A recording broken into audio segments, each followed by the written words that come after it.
Hola a todos y todas, bienvenido a este primer encuentro, que es un espacio que nosotros llamamos Historizados, y que la idea es recrear un espacio donde podamos reflexionar, contar lo que tiene que ver con nuestro pasado, con nuestra historia nacional, la historia de nuestra querida ciudad de Paraná y la historia de nuestra provincia, o sea, el protagonismo de hombres y mujeres hacedores de la historia y que han construido nuestra identidad nacional. Hoy, felizmente, vamos a comenzar este ciclo y este encuentro con una figura emblemática, icónica de la historia nacional, como es José Gervasio Artigas. Y tenemos el orgullo, nos está acompañando Sara Liponeski de Amavet, una querida amiga, presidenta del Instituto Federal de José Artigas, y que bueno, venimos trabajando hace bastante tiempo en cuestiones legislativas que realcen, que recupere la figura de José Gervasio Artigas en nuestra querida ciudad de Paraná. Así que bueno, agradecerte la presencia y tu compromiso de estar acá. Gracias a vos por la iniciativa, que me parece más que interesante siempre, y más en estos tiempos de atonía, si se quiere, o de desmemoria. Y además con un tema que siempre nos convoca, porque tiene una tremenda vigencia, como es la figura y el pensamiento de José Artigas, ¿no? Tenemos un tiempo muy apretado, esto es así, pero te voy a... ¿Cómo surge el protagonismo de Artigas? Yo diría la antesala a la Revolución de Mayo, porque obviamente que tengo entendido que estuvo en la etapa de la Reconquista bajo las órdenes de Liniers y después comenzó a partir de ahí a protagonizar y a convertirse, yo diría, en uno de las figuras más, en términos, digamos, revolucionarios, de programa político y de participación activa en el proceso de la guerra por la independencia nacional. ¿Cómo aparece, digamos, en el Río de la Plata la figura de Artigas? Es una paradoja esta contradicción de que Artigas fue todo lo que vos señalás y que esté ausente en los currículum del relato de la historia oficial, ¿no? O de la historia escolar. No, creo que es deliberado. Claro. Tiene un sentido político, obviamente. Exactamente. Bueno, Jauretche decía que hay una historia política y una política de la historia. Y creo que en la política de la historia Artigas no es políticamente conveniente, por decir una frase que se acuñe ahora, ¿no? Él es el primer oriental que adhiere a la Revolución de Mayo. Es un hombre que emerge del sector rural, acomodado, digamos, en su familia. Yo no diría que es una familia patricia, ¿no es cierto? Casualmente la semana pasada el municipio de Montevideo recupera la casa natal de Artigas en un acto... Hay que ir a visitarla. Sí, seguro. Tenemos el orgullo de que se lee públicamente en un acto muy interesante la adhesión del Instituto Federal José Artigas, ¿no? Nos parece una recuperación necesaria e importantísima. Y bueno, Artigas adhiere a los principios de la Revolución de Mayo, luego enfrenta a la dominación española y también como representante de los sectores más postergados de la sociedad y del interior uruguayo, yo diría, va enfrentando la hegemonía de Buenos Aires, encarnada en ese momento en el virrey Elío, ¿no es cierto?, que era la contracara del virrey que estaba en Buenos Aires, digamos. Y bueno, allí es cuando se produce la resistencia al sitio de Montevideo, lo que los orientales llaman la redota, que es el éxodo oriental, que allí justamente se va empezando a consolidar su liderazgo, yo diría, ya que lo siguen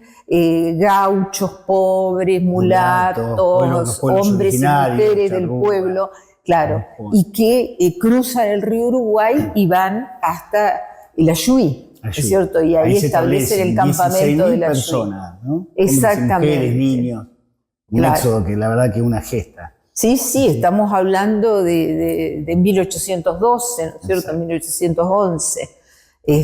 Y bueno, creo que allí se va conformando, como dije antes, su liderazgo. Artigas era muy particular porque no podemos decir que sea un intelectual, sin embargo era un hombre que había sido educado por los franciscanos y había abrevado y absorbido, yo diría, ideas muy progresistas en su tiempo, que lo llevan, por ejemplo, en aras de ser sintética, ¿no es cierto?, a elaborar, por ejemplo, las instrucciones del año 13, que son un decálogo acerca de las libertades civiles, del principio de igualdad entre las personas, ¿no es cierto?, del enfrentamiento a toda dominación extranjera. Bueno, ya llevaron esos diputados que fueron rechazados, digamos, por la asamblea, el director. La asamblea del año 13, llevaban 3 o 4 principios fundamentales que hablan del pensamiento de Artigas, que voy a decir, claro, de avanzada. Exactamente. Declaración inmediata de la independencia, cosa que había reticencia, cosa que habían negociado, había algunos personajes negociando la posibilidad de un protectorado británico, esperando lo que pasaba con Napoleón Bonaparte en España y la de Fernando VII. Recordemos que Zarratea paga por la cabeza de Artigas, exacto, ¿no es cierto? Era entonces, el emblema. Decíamos, declarar la independencia, la organización republicana y federativa, y las libertades individuales y religiosas también, el derecho, digamos, a la igualdad. Era un poco la matriz del pensamiento liberal del siglo XVIII, pero adaptado con raíces muy nuestras, digamos, ¿no? Sobre todo por la composición popular del liderazgo que conducía él, de ese, yo diría, montonero o ejército. Incluso popular, ¿no? Rescatando la tradición representativa de los cabildos, porque cuando él habla de ese principio de la soberanía particular de los pueblos, y el rechazo a toda dominación extranjera, ese es un principio de federalismo. En ese congreso de Tres Cruces, donde él emite la famosa oración de abril, porque es el 5 de abril de 1813, dice: mi autoridad emana de vosotros y cesa ante vuestra presencia soberana. El principio de soberanía popular. Claro, digamos, vigente 200 años. Sí, y se eligieron, digamos, lo rechazan a los diputados orientales porque se eligieron en asamblea, ¿no? Exactamente, y porque además llevaban ese mandato, que era incompatible absolutamente, valga la redundancia, con el absolutismo porteño aliado, ¿no es cierto?, a la dominación extranjera, que era lo que expresamente también rezan las instrucciones del año 13, rechazo a toda dominación extranjera. Y son esas instrucciones las que habilitan la posibilidad de que por primera vez el emergente de un pueblo originario como Andresito pueda ser gobernador de las Misiones. Exacto. Es impensable, ¿no es cierto?, que hoy estamos reivindicando, digamos, los derechos de los pueblos originarios en nuestra cultura política. Sí, sí. 200 años después. Claro. Bueno, en realidad se acerca el 29 de junio y una fecha clave para la historia nacional, y donde Artigas, obviamente, nos referenciamos a la convocatoria de Artigas, que tiene una alta significación política, la convocatoria del Congreso de Oriente, que se desarrolló en Uruguay, en Arroyo de la China. Contanos cuál es tu mirada, cómo ves vos la importancia histórica de este Congreso de Oriente en el marco del contexto histórico que se estaba desarrollando en esa naciente Bueno, nosotros por principio en el instituto, me parece que es interesante decirlo, somos muy rigurosos con los archivos. O sea, lo que no está en documentos acreditados no lo afirmamos porque nos parece un atrevimiento, ¿no es cierto? Y tratamos de guardar, digamos, ese rigor histórico. Y lo digo esto porque no existen actas del Congreso de Oriente, desaparecieron, que tal vez tampoco es una ingenuidad que hayan desaparecido, ¿no es cierto? Uno se permite presunciones diversas, conociendo esto de las líneas de pensamiento que sobreviven porque cambia la cara de los actores, pero los intereses siguen siendo los mismos. Pero se infiere o se puede inferir de la frondosa correspondencia que Artigas tiene con distintos caudillos de la región, inclusive con otros que no son de la región, como alguna correspondencia con San Martín, ¿no es cierto?, con Belgrano, que se habría hablado de independencia por primera vez ya en ese congreso de Arroyo de la China, Congreso de los Pueblos Libres, ¿es cierto? La conformación de la Liga, claro, de la Liga. El Congreso de Oriente, exactamente, que justamente responde a la idea de consolidar una red de territorio que estaba bajo el protectorado de José Artigas y que conformaban las Misiones, Corrientes, Santa Fe, Entre Ríos, la Banda Oriental y Córdoba, inclusive, que eso es poco conversado, ¿no?, a veces.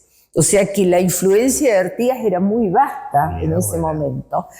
Y concurren, presumiblemente, representantes de todos esos territorios de la Liga de los Pueblos Libres y Artigas dice en su correspondencia, con el advenimiento del Congreso de Tucumán, un año después, porque esto es en junio de 1815, las provincias ya habrían obtenido su independencia. Un año que las provincias han obtenido su independencia, ¿no? Por eso es importantísimo, Sergio, que todas y todos sepan el tesoro que tenemos nosotros en el Archivo General de la provincia, ya que contamos con el Archivo Artigas completo, que fue traído por el licenciado Alberto Umpierres, que fue un promotor de la conformación de los institutos artiguistas en el territorio argentino y que actualmente es el director del Archivo General del Uruguay. No. A mí me tocó, digo, siguiendo un poco, trabajar e investigar la figura de Ricardo López Jordán, digamos, las tres revoluciones jordanistas, ¿no? Y la verdad que es impecable la organización del material que hay en el archivo de la provincia. Hay mucho. Digo, para quienes son de alguna manera investigadores o, claro. Digamos, claro. Que vayan al archivo, y me parece un dato importante esto que decís vos, que sobre Artigas está todo el archivo. Yo tuve una frustración nomás ahí en ese temita.